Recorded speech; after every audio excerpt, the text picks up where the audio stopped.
पश्चिम बंगाल के वीरभूम में आयोजित ईस्ट जोन कराटे टूर्नामेंट में इन्होंने बेहतर प्रदर्शन करते हुए 21 मेडल हासिल किया है। आपको बता दें कि इस कराटे टूर्नामेंट में भाग लेने के लिए गए इन बच्चों के पास कोई साधन नहीं था। ऐसे में ये लोग जो हैं, ये लोग जमशेदपुर पश्चिम के विधायक सरयू राय के कार्यालय पहुंचे तो इनके जो कोच थे गणेश सिंह, उन्हें कार्यालय से मदद की गई। मदद करने के बाद ये लोग जो है टूर्नामेंट खेलने के लिए पश्चिम बंगाल पहुंचे और वहां से 8 बच्चों ने 21 मेडल्स हासिल किया है और इन 21 मेडल्स में 9 गोल्ड, 6 सिल्वर और 6 ब्राउन मेडल्स शामिल है। यानी कि आप समझ सकते हैं कि आर्थिक संकट से जूझ रहे इन बच्चों के पास, इन बच्चों को प्रशिक्षण दे रहे जो प्रशिक्षक है, उनके पास कोई साधन नहीं होने के बाद भी इनके टैलेंट को निखारने का काम किया जा रहा है।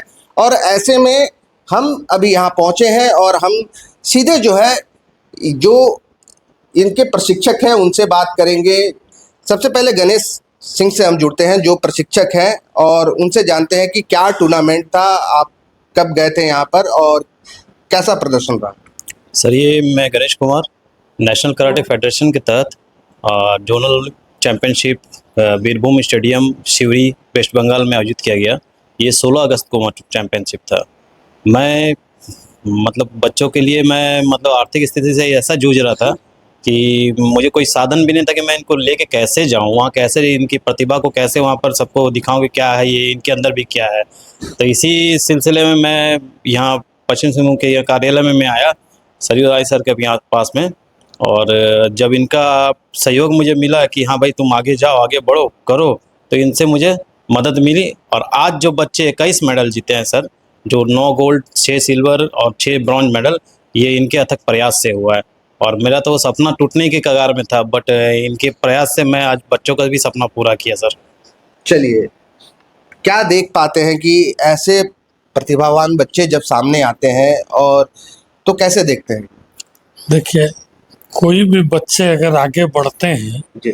और उसमें मददगार अगर सामने आ जाते हैं तो उन बच्चों का मनोबल तो बढ़ता ही बढ़ता है, लेकिन उसमें सहभागिता निभाने वालों का भी आत्मबल बढ़ता है।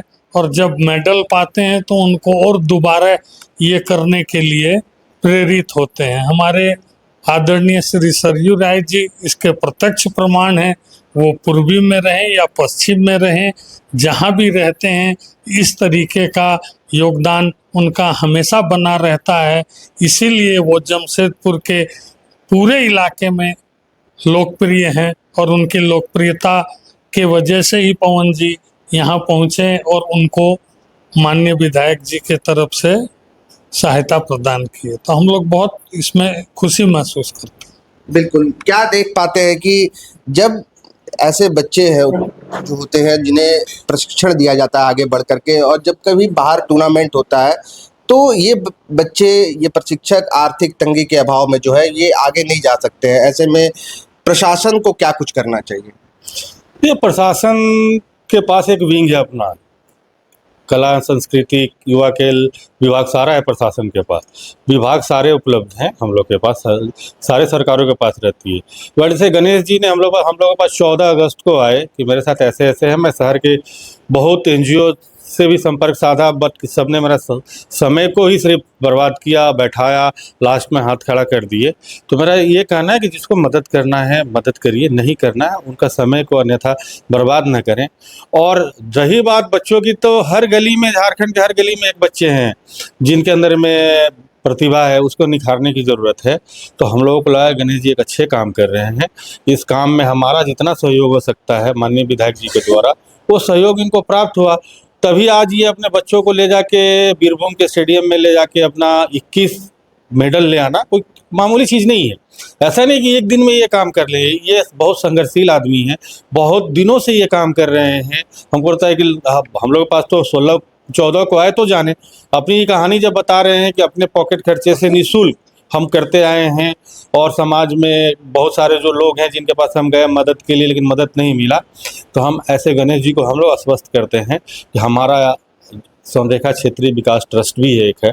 माननीय विधायक जी ने जो मदद किया वो आगे भी करते रहेंगे। हम अपने ट्रस्ट के माध्यम से भी इनको जब जहाँ ज़रूरत पड़ेगी हम इनके साथ खड़े हैं, और इनकी प्रतिभा जो बच्चों में और बच्चों को निकालें और गली गली से निकालें और खेल कूद में आगे प्रोत्साहित करेंगे, तो उसमें मेरी संस्था आगे बढ़ चढ़ के हिस्सा लेगी। चलिए ठीक है, यहाँ पर आप देख सकते हैं कि ये 8 बच्चे हैं जिन बच्चों ने पश्चिम बंगाल के वीरभूम में प्रदर्शन किया और कई मेडल्स जो है ये हासिल किया है इन्होंने। हम सीधे इन बच्चों से जुड़ते हैं और इनसे समझते हैं कि कब से आप लोग जो है गणेश जी के पास ट्रेनिंग कर रहे हैं और क्या कुछ सिखाया जा रहा है। तो सर गणेश सर से हम लोग दो तीन साल से हम लोग कराटे सीख रहे हैं सर, और ये हम लोग को कराटे बहुत अच्छे से सिखाते हैं। तो क्या इसके लिए कोई फीस ली जाती है? सर ये फीस मतलब कम, हम लोग के लिए हमेशा कम रहता है सर, अच्छा, और ये ज़्यादा फीस भी नहीं है सर। चलिए ठीक है, और भी बच्चे हैं हम उनसे भी बात करते हैं। कब से प्रशिक्षण ले रहे हैं? कितना मेडल आपने जीता? कब से प्रशिक्षण ले रहे हैं? हम 1 साल से प्रशिक्षण ले रहे हैं। मैंने 5 गोल्ड जीता है।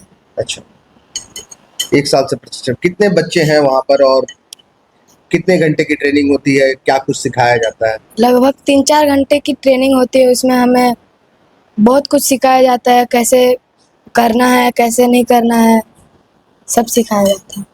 आपने भी काफी मेडल टांगा है, कैसा लग रहा है?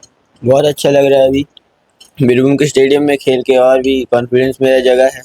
ऐसे ही मैं चाहता हूँ कि सबका कॉन्फिडेंस जगे। धन्यवाद। चलिए, आप कुछ कहेंगे? जी, मैं बस इतना कहना चाहती हूँ कि मैं सर की वजह से और बहुत खुश हूँ कि इतने बड़े पोजीशन में मैं आ सकी। बस मैं इस मेडल को हासिल करके मुझे बहुत ज़्यादा ही खुशी मिल रही है, और मैंने कभी सोचा नहीं था कि ऐसा कुछ हो सकता है। तो कब से आप वहाँ पे प्रशिक्षण ले रही है? 1 साल। 1 साल। कितने बच्चे हैं वहाँ पे टोटल? टोटल 20 बच्चे, 20-25 बच्चे हैं जो मेरे साथ सीखते हैं। जी, और भी बैचेस हैं? और भी बैचेस हैं। चलिए, अब सीधे हम फिर से गणेश सिंह से जुड़ते हैं और उनसे समझते हैं कि आप जो ये प्रशिक्षण का काम कर रहे हैं, कैसे मतलब आपने इसको शुरू किया? क्या कुछ कठिनाइयों का सामना करना पड़ा आपको? कैसे? सर मैं ऑलरेडी 3 साल 4 साल से मैं कदमा भाटिया बस्ती में, यहाँ एक मंदिर पथ है, यहाँ एक उद्यान मिला मुझे तो जगह भी नहीं मिल रही थी सिखाने के लिए। मैं किसी तरह से सिखाना शुरू किया। जितने भी गरीब तबके के बच्चे हैं, रूरल के हैं और बस्ती इलाके के हैं, मैंने उनके घर जा के मैंने उनसे बात की, भाई खेलना चाहते हो? या स्कूल में गया, उनको प्रार्थना सभा में मैं गया, प्रार्थना सभा में मैं खुद माइक लेके उन लोगों को आत्मरक्षा का ज्ञान के लिए भी प्रेरित किया। तो बच्चे उसी तरह से आगे बढ़े, क्योंकि सर मैंने जो सीखा, मुझे जो नहीं मिला, मैं वो चाहता हूँ कि समाज के बच्चों को मिले और ये आगे बढ़े, अपना भविष्य भी उजागर करे।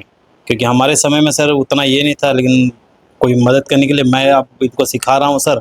और जैसा कि आपने मेरा संघर्ष भी सुना कि मैं आज कैसे इन लोगों को आर्थिक सहायता मेरे पास नहीं थी, मैं कैसे लिया सर से आर्थिक सहायता और फिर इनको आज मेडल भी दिलाया। यार मेरे को उम्मीद है कि ये मेडल्स इनके भविष्य के लिए बहुत काम देगा और आगे भी ये जारी रहेगा सर। तो कैसे, मतलब आप एक चीज़ बताइए कि आपने चूंकि यहाँ पर प्रशिक्षण देना शुरू किया है और अब जो है, अब जब आप टूर्नामेंट खेलने के लिए बाहर जा रहे हैं तो आपको आर्थिक रूप से आप जो है वो परेशान रह रहे हैं, तो कैसे, क्या कुछ चाहते हैं? नहीं, आखिर में मैं चाहता हूँ कि समाज के और भी लोग आगे बढ़ें, ऐसे बच्चों को मदद करें, ताकि बच्चे अपना पैसे के कारण बच्चे का जो अंदर में प्रतिभा है वो अंदर ही ना रह जाए। और चाहते हैं कि सभी मतलब इस कार्य के लिए आगे बढ़े, आगे करें और बच्चों को आगे बढ़ाएं सर। मैं तो अपना प्रशिक्षण के द्वारा इनको कर रहा हूँ और जितना हो सक रहा मैं समाज से भी मदद मांग रहा हूँ। चलिए, तो जो प्रशासन का जो स्पोर्ट्स डिपार्टमेंट है, क्या आपने वहाँ पे पहल की कभी? नहीं, मैंने प्रशासन से भी एक बार मैं गया था वहाँ पे, डीसी स्पोर्ट्स एसोसिएशन ऑफिसर में वहाँ पे, तो वहाँ से भी कुछ मुझे पता नहीं चल पाया। मैं लास्ट ईयर भी जब खेलो झारखंड हुआ था झारखंड का, तो वहाँ भी मैं डिस्ट्रिक्ट पहले प्रखंड लेवल पे जितना पड़ता है तब वहाँ क्वालिफाई होते हैं बच्चे, फिर खेलो झारखंड में जाते हैं। तो जब मैं वहाँ गया पता करने तो मुझे अच्छे से जानकारी नहीं मिली और सेकेंड डे ही प्रखंड का मैच था, वहाँ भी मेरे बच्चे चूक गए मैच खेलने से, तो वहाँ से भी मुझे कुछ मदद नहीं मिली। मैं चाहता हूँ आपके थ्रू से भी सर की इन बच्चों को मदद दिया जाए। अभी आने वाले खेलो झारखंड प्रतियोगिता होने वाला है, जिसमें झारखंड सरकार के द्वारा भी हो रही है। तो प्रखंड लेवल पे ये लोग खेले, जो भी बच्चे जीते उनका चयन हो, खेलो झारखंड खेले, उसके आगे फिर खेलो इंडिया खेले, फिर इंडिया का प्रतिनिधित्व करके वो वर्ल्ड में अपना नाम कमाए सर। चलिए ठीक है, ये गणेश जी थे, इनसे भी हमने बात की, ये प्रशिक्षक हैं। इनका कहना है कि टूर्नामेंट जो भी हो रहा है उसमें बच्चों को ले जाने के लिए ये आर्थिक रूप से स्वावलंबन नहीं हो पाते हैं, ऐसे में इन्हें जो है मदद की ज़रूरत पड़ती है। लेकिन अगर प्रशासन आगे आए तो ये बच्चे काफ़ी टैलेंटेड है और भविष्य में काफ़ी अच्छा कर सकते हैं। गोल, जहां 27 वर्षों के सफर में 17,000 से भी अधिक छात्रों ने डॉक्टर एवं इंजीनियर बनकर भरे सफलता की ऊंची उड़ान, जहां साधारण छात्र भी झारखंड टॉपर्स बनकर बना रहे इतिहास। दूरदर्शी शिक्षाविद श्री विपिन सिंह के मार्गदर्शन में मेडिकल एवं इंजीनियरिंग के लाखों छात्रों के लिए आशा की किरण के रूप में गोल, नेशंस लीडिंग इंस्टीट्यूट। सरकारी परीक्षा की तैयारी का सबसे भरोसेमंद नाम NIBM। अच्छा कोचिंग ढूंढ रहे थे तो फिर गूगल में ही बताया कि यहाँ का रेटिंग भी बहुत अच्छा था। पुरुलिया से आए हैं यहाँ पर कोचिंग करने के लिए। NIBM के बारे में मेरे एक भैया हैं जो पिछले साल ही बैंकिंग यहीं से प्रिपरेशन किए और इस बार IBPS PO में सिलेक्शन लिए। मेरा अभी फाइनल सिलेक्शन हुआ है RRB PO में, उत्तर बिहार ग्रामीण बैंक में। मेरा फाइनल सिलेक्शन RRB PO में हुआ है। NIBM, thefollowup.in, like, share and subscribe. www.thefollowup.in